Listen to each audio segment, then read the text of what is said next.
Welcome back, everybody. Today we have a very cool video. I'm very excited. This is going to be the first Commander video of the channel, my favorite way to play Magic right now, and we are going to be checking on Ul, the Blight Commander from Lorwyn. We're going to be checking out what cards come in the deck, what cards I would remove, and which cards I would add to make a bit more powerful and fun to play with your friends. So let's jump in, take a look, and I hope you enjoy it. So before looking at the cards that we want to add to the deck, let's take a look at what comes in the deck so that we can better understand um, what we're doing here. So first of all, we got Antiul, the Cursed Wretch. Basically what she does is whenever one or more -1/-1 counters are put on a creature, you draw a card if you control that creature, and if you don't control it, its controller loses 1 life.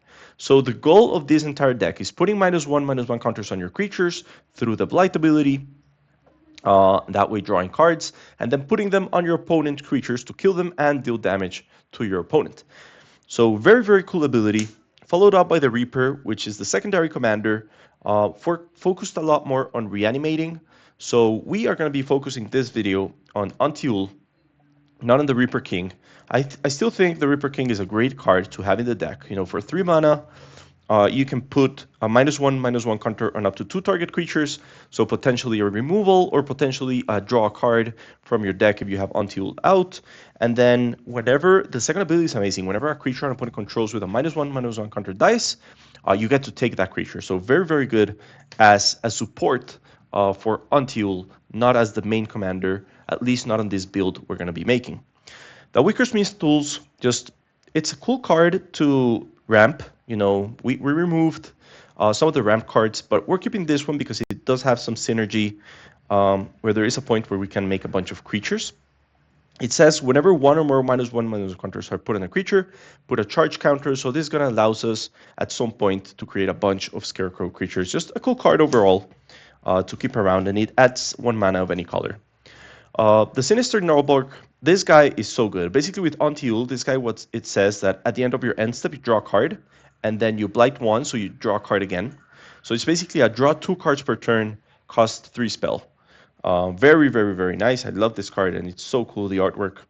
The Eventide Shadow, you know, remove any number of counters from permanents on the battlefield, so you can remove those blight counters from your creatures, bring their life up again, so that you can keep putting more counters later on. And then for each counter you removed, you get to draw cards. So we are going to remove a bunch of draw card spells because we draw enough with Until, but this one is just very, very good. Next up, we got the Aberrant Return. You know, it's pretty cool. 6 mana to return 3 target creature cards from the graveyard onto the battlefield, onto your control, and then they enter with a -1/-1 counter. So if you have your commander out, this is basically a reanimate 3 and draw cards. So very, very good.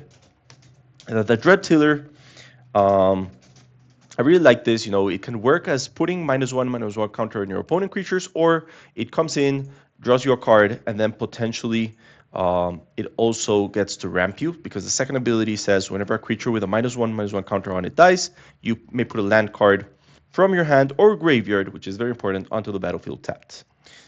The Grave Venerations, very cool enchantment. You become the Monarch, which is always amazing to just play it in Commander because it's fun. So very, very nice there. And then at the beginning of your end step, if you're the Monarch, you can reanimate one creature. It goes to hand, but that's okay because most of our cards are going to be when it enters. So that's a lot of synergy there. And then when a creature you control dies, each opponent loses 1 life and you gain 1 life.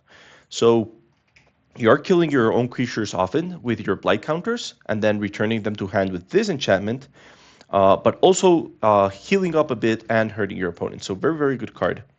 The Nabbed Goat, you know, don't remove this card. It doesn't look that interesting because your opponents are the ones that get to draw a card. But then you put a -1/-1 counter on it. So the first draw, you get to draw a card with your commander, and then this is also a good target for Blight if your opponents are not taking it. And then when she actually dies, you get to draw 5. So very, very cool. The Village Pillagers is amazing. It has Wither. You're going to see a bunch of creatures in the deck have Wither, which means they deal damage in the form of -1/-1 counters. And then when it enters, it deals 1 damage to each creature opponent controls. So basically, it puts a -1/-1 counter on all your opponent creatures. And then whenever they die, you get a treasure token. So that's just like a third very cool additional effect. Um, and if you have your commander out, you're also dealing damage equal to the creatures your opponent controls. So pretty good. The Necroskitter is very similar to our Scarecrow. You know, it says whenever an opponent, creature an opponent controls with a -1/-1 counter on it dies, you get to return it under your control, and it also deals damage in the form of -1/-1 counters. Very good. Ignoble Hierarch, just a very good one drop that ramps, generates mana, and then also has Exalted. The Massacre Girl is so cool. You know, it gives all your creatures Wither, and then whenever a creature an opponent controls dies, if its toughness was less than 1, which is going to happen if you're killing things with -1/-1 counters, you get to draw a card. So a very good draw engine for the deck here. Let's remove here the cards that we're not even going to be looking at. So it's all this is just the lands. We do not give advice on lands. Just find some dual lands, find some shock lands, find some fetch lands, whatever you can afford. If not, just keep the land package that comes with the deck. It's still pretty good. Next up is the Vraska. This Vraska is very, very cool because as soon as he comes in for 0, so you can see the difference from the other Planeswalker we're going to be removing. She's drawing your cards. She's proliferating. So if you have any counters on your opponent creatures on your own creatures, you get to draw more. You get to kill your opponent creatures. And this is a Planeswalker that you can play out for 5 mana and just pay the 2 life. And then it's also, the second ability is amazing in Commander because target creature becomes a treasure artifact and loses all other card types and abilities. You can do that to your opponent commander, and now suddenly he doesn't have a commander. He has to sacrifice it and replay it because he has lost all abilities. And then the -9 says if the target player has fewer than 9 poison counters, they get a number of poison counters equal to the difference. So potentially you get to kill them with the number 9. Remember, as soon as you proliferate, you can put a counter on her. So she's doing this for 0, but it's basically a +1. So she comes down as a 7 influence of Planeswalker, and then whenever you proliferate, you're going to see we have a bunch of proliferate cards. You can easily get there and kill your opponents through poison counters. So very, very cool Planeswalker to have. A very big threat. Scorpion God. Scorpion God is so good in this deck. You know, whenever a creature with a -1 counter on it dies, draw a card that applies to your creatures, to your opponent creatures. So excellent. Then you get to pay 3 to put a -1/-1 counter on another target creature. So this can be a pay 3 to draw, or a pay 3 to kill an opponent's creature to also draw, but also deal damage to your opponent. And then when he dies, he comes back to your hand. So amazing card. I love this card. It's very cool. The Carnifex Demon, also very, very good. You know, he's a 6 cost, but he's a 6/6. And then he enters with 2 -1/-1 counters on it, and you can remove those to put them on each other creature. So this can, it's absurd. It's absurd the amount of shenanigans that can go on with the Carnifex Demon after you have your commander out.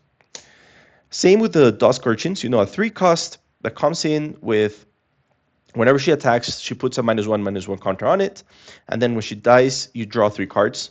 So very good overall, but then also with your commander, it's a card that says whenever you attack, you draw a card. So cool, so good.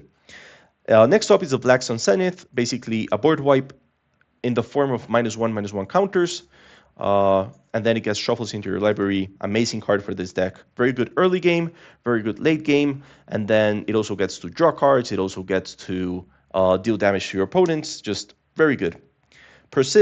Persist is very good, and then the -1/-1 counter on it is just like a cherry on top. You get to reanimate whatever card you actually need,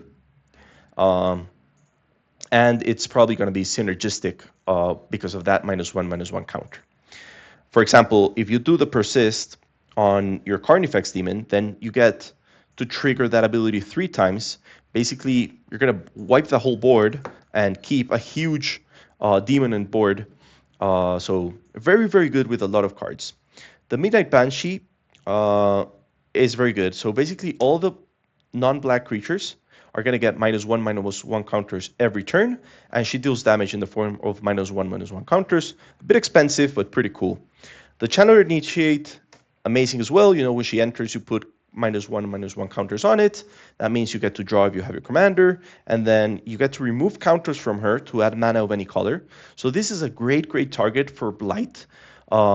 As soon as they tell you that you have to put -1/-1 counters on a creature you control, she is a perfect target for it because she removes them by herself. Hepetra, whenever she deals damage to an opponent, she puts a -1/-1 counter, and then whenever you put one or more -1/-1 counters on a creature, you create a snake. So this can go crazy as well in this deck. That's so fun.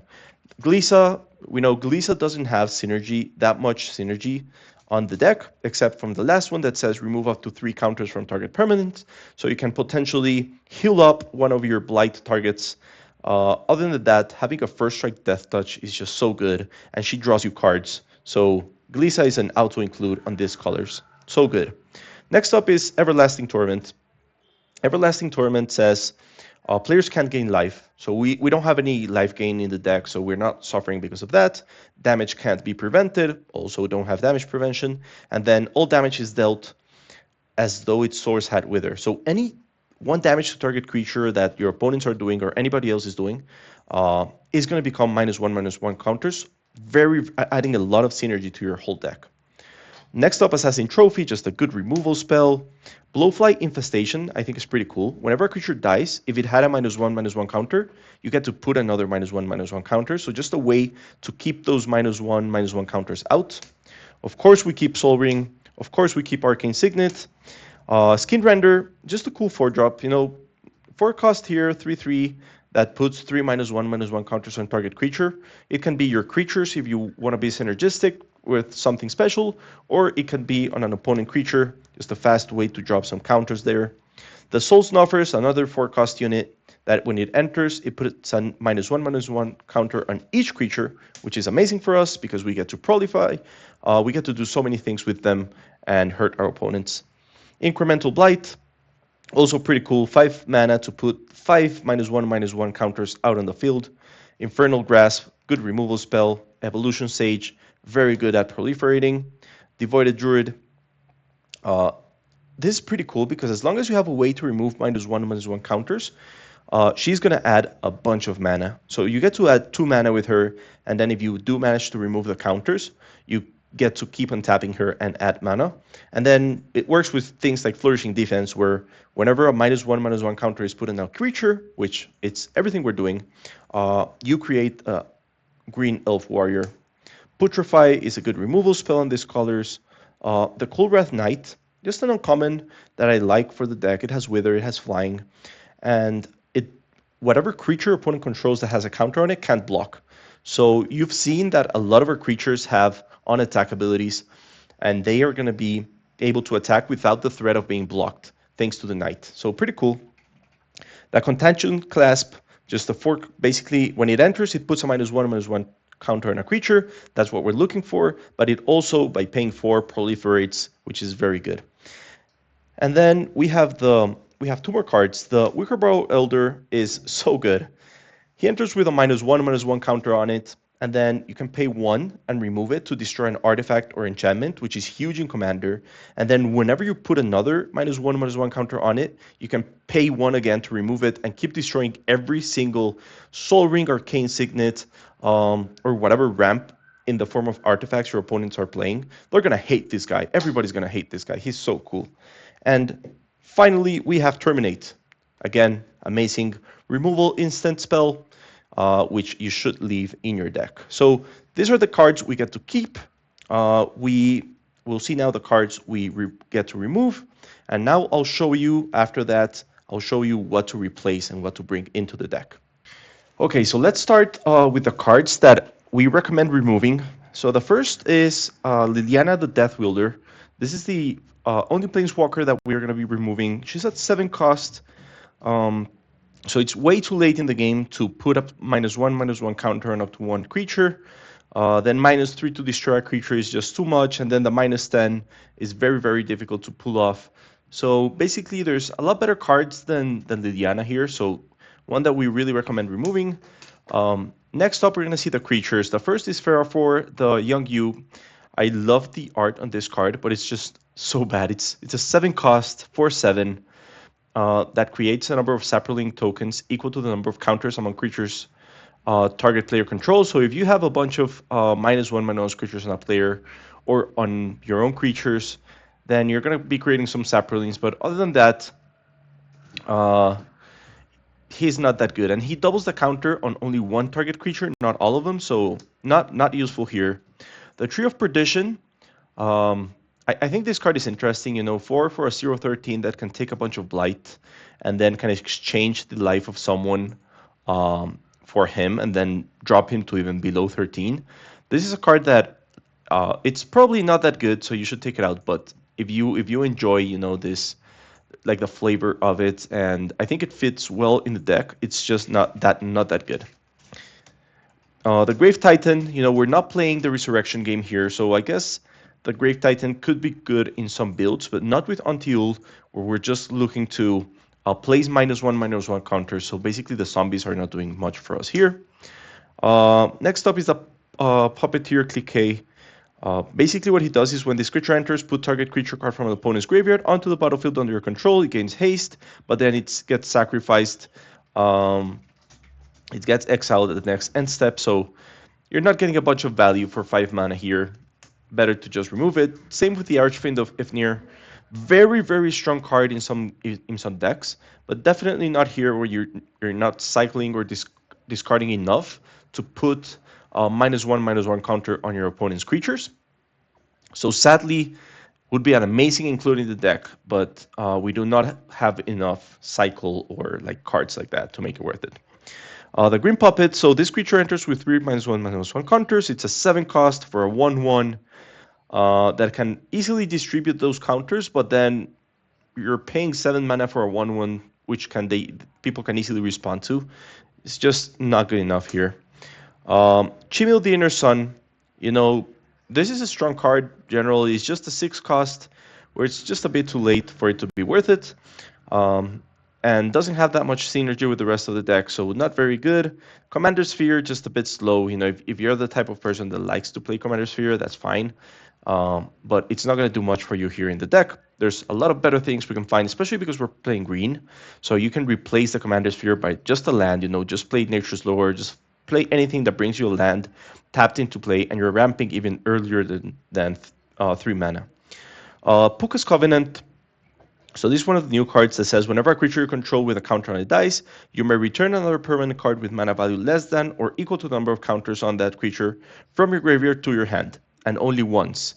So you're not going to have that many targets because you're not going to have a bunch of counters on a creature, and then it goes back to your hand, not even to play, and then you can only do it once. It's just not a strong enough enchantment. Binding of the Old Gods, 4 mana to destroy a non-land permanent on opponent controls. Is not that good. I know that it ramps and it gives Death Touch to a creature, but there's just better things at 4 mana in Commander for Binding of the Old Gods to be worth it. Lasting Terrifier. At the beginning of each end step, if you put a counter on a creature this turn, this enchantment deals 2 damage to each opponent. That's just going to be 2 damage per turn. It's better if you're ramping or doing something better with your second turn than putting this enchantment down. Harmonize. We have a bunch of ways to draw cards here. We have Antiul, and basically her ability is drawing. We do not want to spend our 4 mana turn drawing 3 cards. It's just not going to be good enough. Burning Curiosity. This is one of the common cards we remove from the deck. So as additional cost to cast this spell, you may Blight 1. So that's interesting, but then you only get 2 cards from the top. And, again, we are drawing enough for this not to be that good. As well as Night Whispers. Focus on the counters and on Tian's ability instead of drawing cards. The same with Cathartic Reunion. You don't need it. You are drawing enough cards. You just need more ways to put -1/-1 counters on creatures. That way you keep a better control on the board and you can draw more cards. Hoarder's Greed. You lose 2 life and draw 2 cards. Just a bunch of card drawing spells that we will do better by having more creatures that actually take advantage of the -1/-1 ability and help control the board better. This is just like a removal. that it's just better replaced by Blasphemous Act. Painful Truths, another draw spell that we can remove. Cathartic Pyre, deal 3 damage to a creature or planeswalker is not that good. Or discard 2 cards, then draw that many cards, not that good. Definitely so many better spells for Commander on the 2 mana slot. And lastly, the Fire Covenant. As an additional cost to cast the spell, pay X life, and then it deals X damage divided as you choose among any number of target creatures. It's a cool spell, but it's definitely not that good. You're going to be paying a lot of life to use this spell.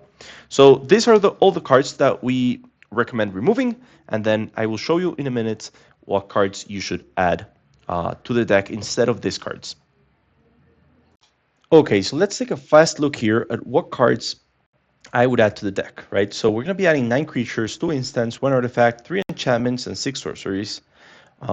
We're focusing a lot on the creatures because I think the deck needs a bunch of creatures so that you can put -1/-1 counters on them and get your commander's triggers. Very important. So let's take a look first at Banewith Punisher. A 3-drop for a 2/2. When she enters, you may put a -1/-1 counter on target creature, so a good start there.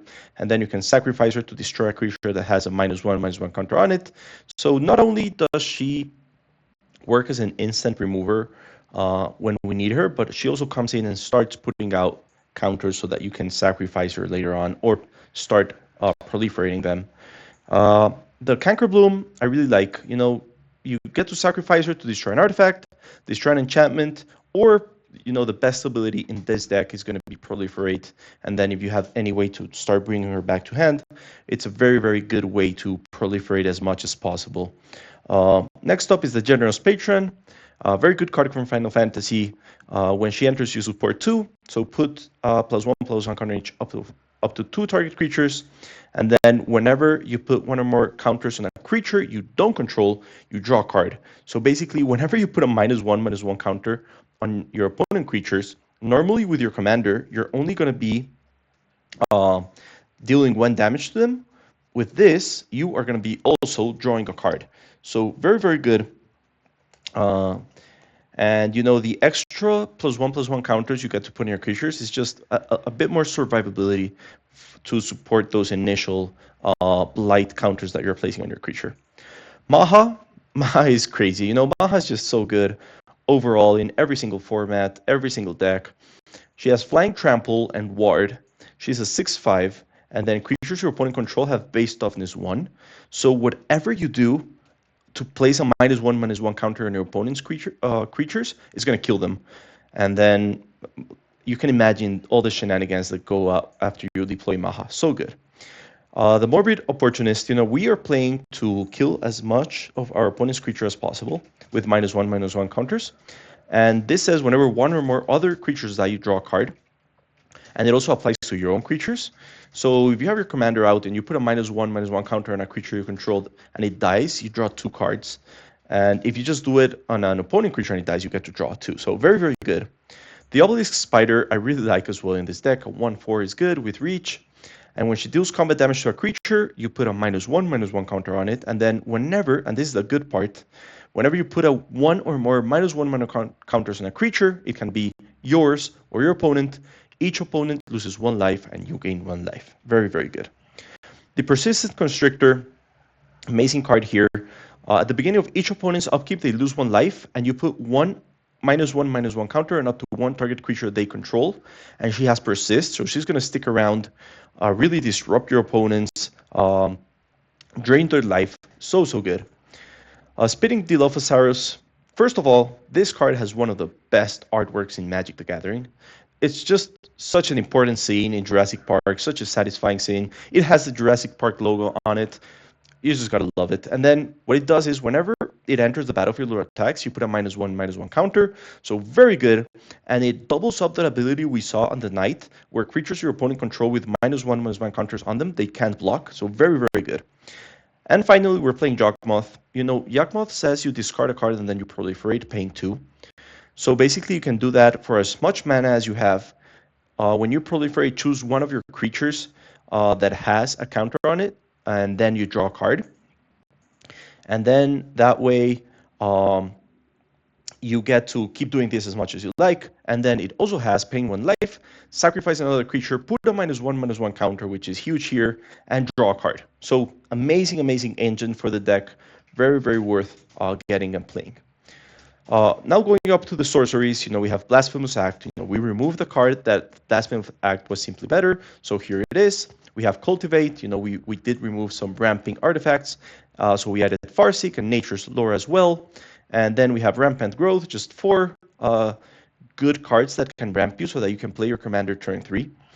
And 3 visits, so basically 5 ramp spells. All of them are playable turn 2, so that you can play your 4-cost commander on turn 3.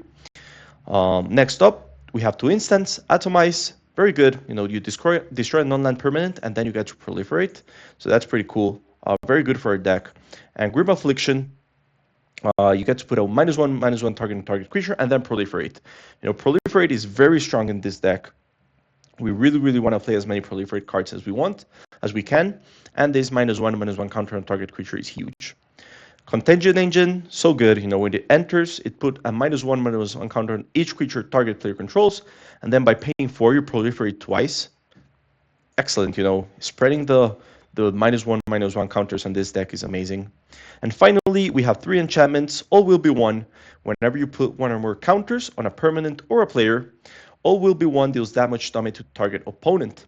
And then creature an opponent controls or Planewalker. So, that's what we do. Every single turn, we're putting out 1, 2, 3, even 6 counters. If we're proliferating, we're putting out even 10 counters. So we get to deal 10 damage to our opponent. That's very good. Crumbling Ashes. At the beginning of your upkeep, destroy target creature with a -1/-1 counter on it. So solid enchantment here. A lot better than the ones we're removing. And finally, one of my favorite ones, Nest of Scarabs. Whenever you put 1 or more counters on a creature, create that many 1/1 black insect creature tokens. This goes crazy, crazy, crazy. Put that together with Yawgmoth, where you can sacrifice those small creatures, put -1/-1 counters on another creature, create another creature, draw a card. You can basically draw almost your entire deck with Nest of Scarabs and Yawgmoth in play. So some very, very cool things here. I love this deck. I really recommend you build it. If you stayed up till this point, remember to like, comment, and subscribe, and I'll see you in the next Commander video.